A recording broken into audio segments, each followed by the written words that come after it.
The part of the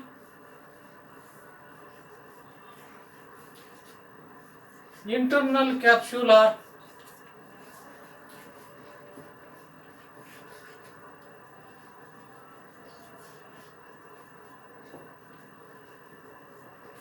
anterior limb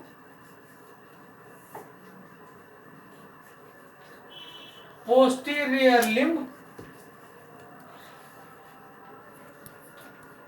anterior limb posterior limb genu retrolentiform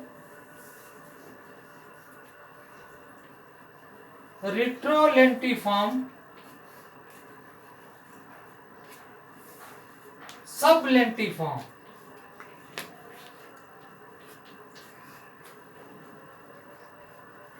These are the parts. I repeat here: anterior limb, posterior limb, genu, retrolentiform and sublentiform. I will explain here.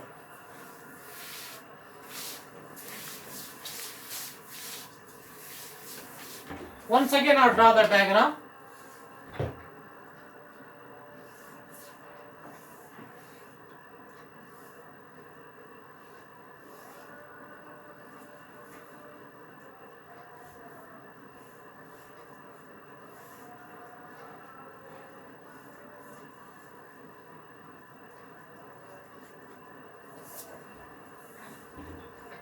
Once again, I draw the diagram here for your understanding purpose.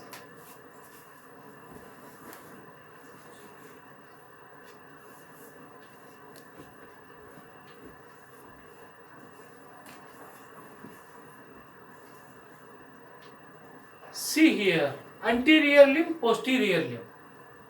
It is the anterior limb, it is the posterior limb. The bent between the anterior posterior limb, there is a bent. The bent between the anterior and posterior limb is called as genu. Anterior limb, posterior limb, anterior limb, posterior limb, and the bent is called as the genu. Then comes retrolentiform. That is the behind the lentiform, the retrolentiform. Retrolentiform. Then below the lentiform is the sublentiform. Once again I repeat here, the anterior limb, it is the posterior limb, the bent between the anterior limb and posterior limb is called as the genu. And the retrolentiform, behind, retro means behind, sub means below. The sublentiform can be seen only in the coronal section, but we are seeing it is a horizontal section. It is the horizontal section we are seeing here. Horizontal section we are seeing here.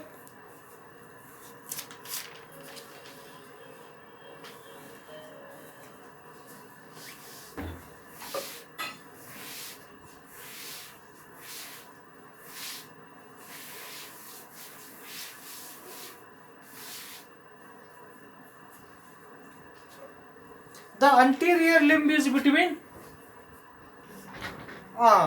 anterior limb. I will explain the diagram. See here. You can see here the anterior limb present between the caudate limb, caudate nucleus and the lentiform nucleus.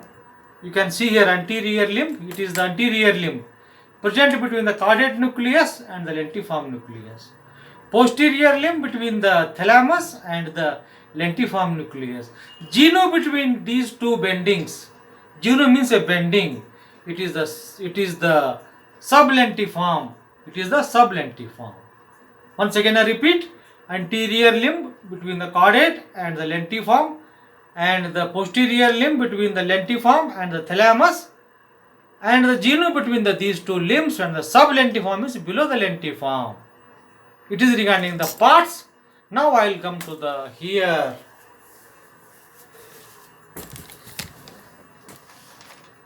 See the connections. What are the connections?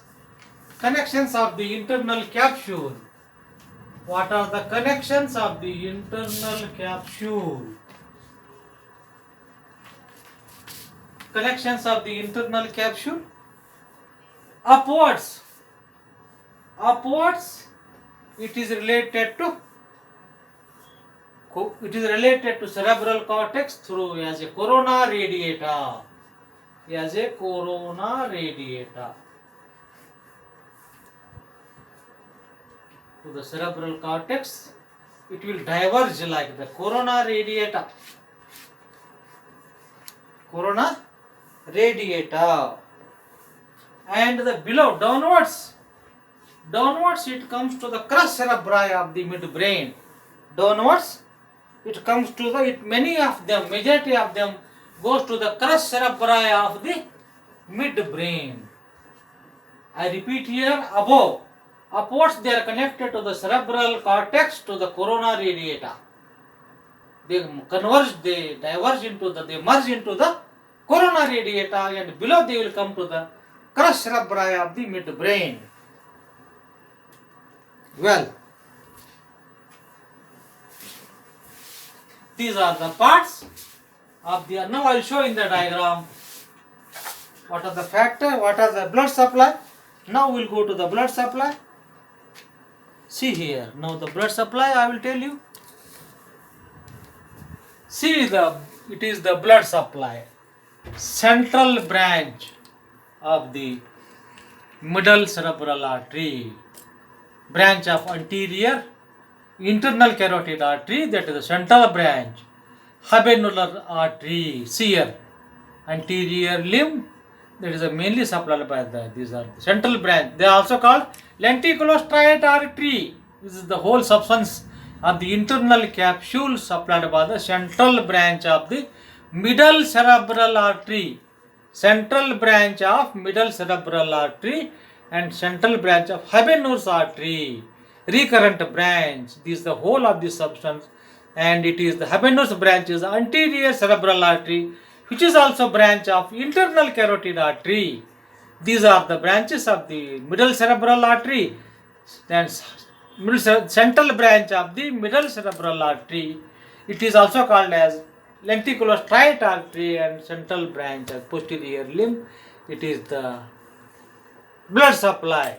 Now we'll come to the what are the structures here, what are the see here, what are the structure fibers are located here, what are the fibers are going to coming through frontopontine, frontal lobe to pontine, the anterior thalamic radius and corticonuclear. The corticorubral means the midbrain, red nucleus. Frontal to pontine, that is the corticopontocerebellar, isn't it?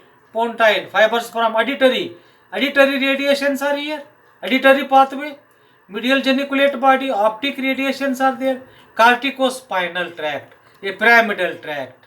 Corticospinal tract is here, subthalamic radiations are here, the corticonuclear tract, anterior thalamic radiations are found, corticorubral, cortex to red nucleus of the midbrain, auditory radiation, optic radiations are found here.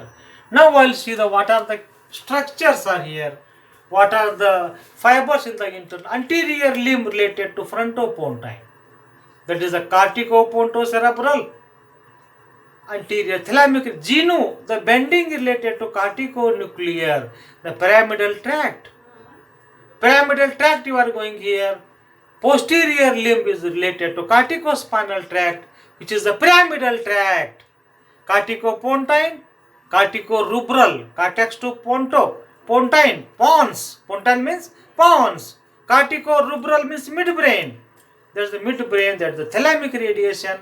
Retrolentiform. Retro means behind. Behind the lentiform, parietopontine and occipitopontine. That is the thalamic radiation and optic radiation. Sublentiform is below the lentiform nucleus. The internal capsule related to parietopontine, temporopontine, as well as interconnection between the temporal lobe and thalamus. Parietopontine, parietal lobe to pons, temporopontine, temporal lobe to pons. interconnection, temporal lobe to thalamus. Then there auditory radiation, auditory pathway, anterior limb, xeno, posterior limb, retrolentiform, sublentiform. These are the descending tract. These are the ascending tract. Ascending tracts I will tell you, which goes to the cerebral cortex. That is the anterior thalamic radiation, anterior posterior thalamic radiation, thalamic radiation, posterior thalamic radiation, optic radiation, parieto-occipital to the thalamus. They are ascending, they are the descending. It is a gate. Hence it can be called as a gate. It is a narrow gate. Internal capsule is called as the narrow gate. Called as narrow gate. A narrow gate through which fibers ascend and descend. Ascend to the cerebral cortex through the radiation. There is a radiations, and through it comes to the midbrain. Mainly comes to the midbrain, as well as the majority comes to the midbrain and spinal cord, and as well as the pons, brainstem, as well as the pons. Descending and ascending fibers are situated in the internal capsule. They converge here. It is called as narrow gate. A narrow gate of this, and narrow gate where the fibers, ascending and descending fibers are converged. They are the converge in this area. It is called as a narrow gate where the ascending fibers and descending fibers of the going to cerebral cortex, coming to midbrain, pons, spinal cord. Now we'll go to the applied importance.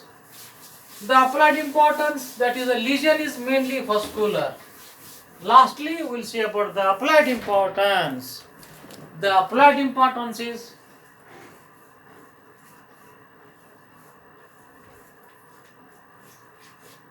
mainly lesion. Lesion is mainly vascular. Lesion is mainly vascular. Lesion is mainly vascular. The applied importance, lesion is mainly vascular. That is the involvement of middle cerebral artery. Involvement of middle cerebral artery causes there is a causes to the hemiparesis, hemiplegia, causes hemiplegia,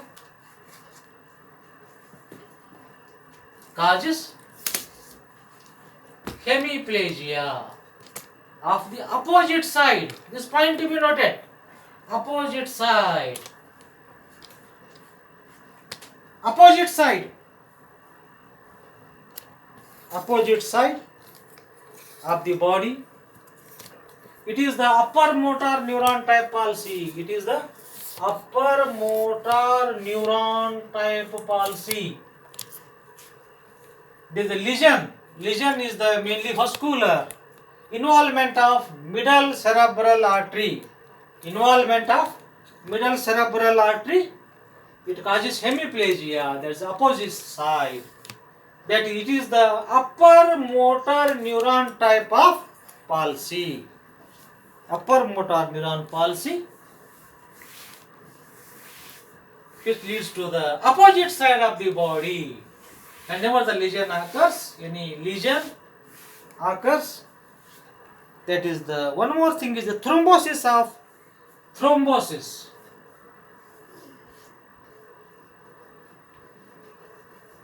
Thrombosis of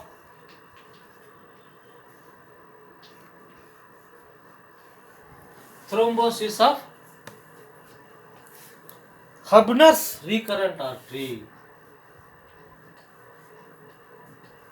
Hubner's recurrent artery thrombosis. Hubner's recurrent artery. Hubner's recurrent artery, that is the upper, it also occurs the opposite side of the face. Opposite side of the face or body.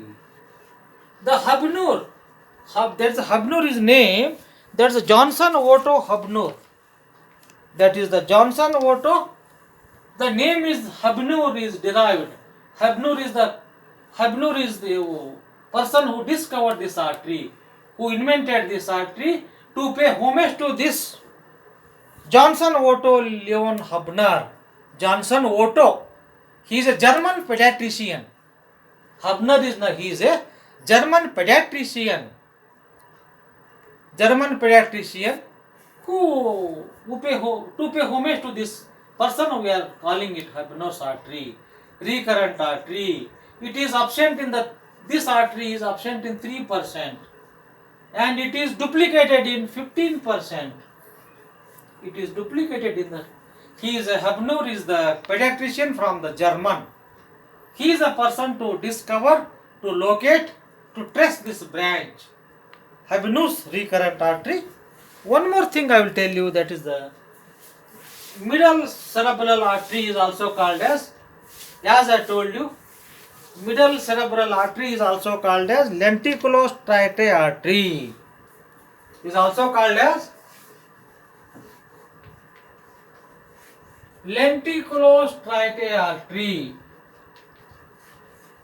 Lenticulostriate artery.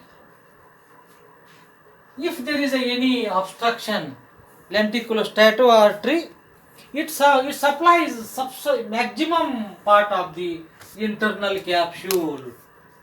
It is also supplies the maximum part of the major part of the internal capsule, and it is more vulnerable.